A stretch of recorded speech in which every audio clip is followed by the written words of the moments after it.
Lusot na sa ikatlo at huling pagbasa ng Senado ang panukalang bigyan ng kapangyarihan si Pangulong Ferdinand R. Marcos Jr.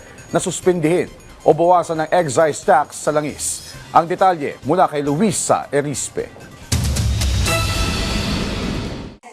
17 affirmative votes, no negative votes, no abstention. Senate Bill 1982 is approved on third reading.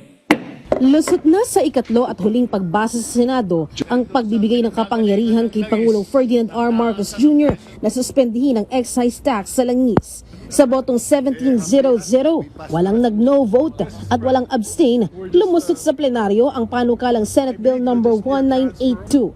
Pero sa bersyon ng Senado, inamyendahan ang title ng panukala.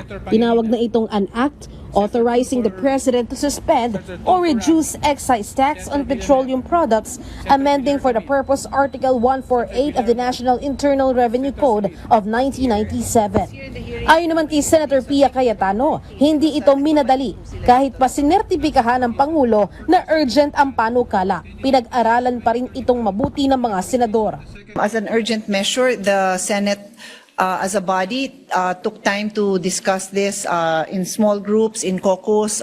Some of our colleagues were able to attend the hearings. And we want to assure the public that we have taken time to really assess this, not just because it's a certified measure, minadali po natin. Si Senator Risa Hontiveros naman, bumoto rin ng yes. Pero dapat din daw na nakatutok ang gobyerno sa mawawalang kita kapag nasuspindi na o nabawasan ang excise tax. Dapat nating bantayan ang epekto sa ating pananalapi. May kapalit ang mawawalang kita mula sa excise tax. Kung hindi tayo mag-iingat, maaaring maapektuhan ang pondo para sa mga serbisyong panlipunan, kalusugan, edukasyon at social protection na lalong kailangan ng ating mahihirap na kababayan. Si Senator Sherwin Gatchalian naman, aminadong naging mahirap ang desisyon sa panukalang batas. Pero nararapat lang na kahit mga oil players ay magsakripisyo rin sa problemang kinakaharap ng bansa ngayon dahil sa ubod ng taas na presyo ng langis. Ito pang pagsuspendi ng excise tax ay hindi po madali dahil marami po tayong mga proyekto, mga programa na dapat pong pondohan. Importante rin po yung mga oil players, kasama na ho dito yung importers, kasama na dito yung mga refiners, kasama na rin po yung mga retailers, ay makasama natin dito sa pagsasakripisyo at hindi ho sasamantalahin ang pangyayari o hindi po sasamantalahin ito pong nararanasan ho natin.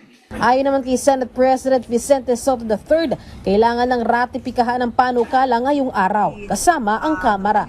Ang mga uupo naman sa Bicameral Conference Committee ay sina Senator Pia Cayetano, Senator Sherwin Gatchalian at Senator Joel Villanueva.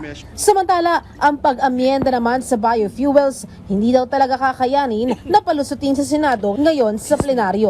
Hit ni Senate President Soto, kailangan pa itong pag-aralang mabuti bago ipatupad dahil may mga sektor na matatamaan. Kailangan ng additional hearing siguro, baka hindi not necessarily talagang hearing itself, no, but we have to find out what effect it has on the sugar industry and what effect it has on the other industries that are going to be affected. Kung meron naman daw dapat pag-aralan na batas, ito ay ang deregulation sa langis. Dahil katakataka ang biglaang pagtaas ng presyo pero walang karapatan ng gobyerno na kontrolin ito. Wala nang say ang gobyerno. Sa ngayon, hindi natin alam magkano ba bili nila. Kailan nila binili? 2 weeks ago? 1 month ago? Hindi natin alam Di ba? Pero kung wala yan, balik sa dati, may pakialam ang gobyerno. So, if they do not agree with some of the points that we will be including in the excise tax law, then we will be forced to push for the repeal of the oil deregulation. Luisa Erispe para sa Pambansang TV sa Bagong Pilipinas.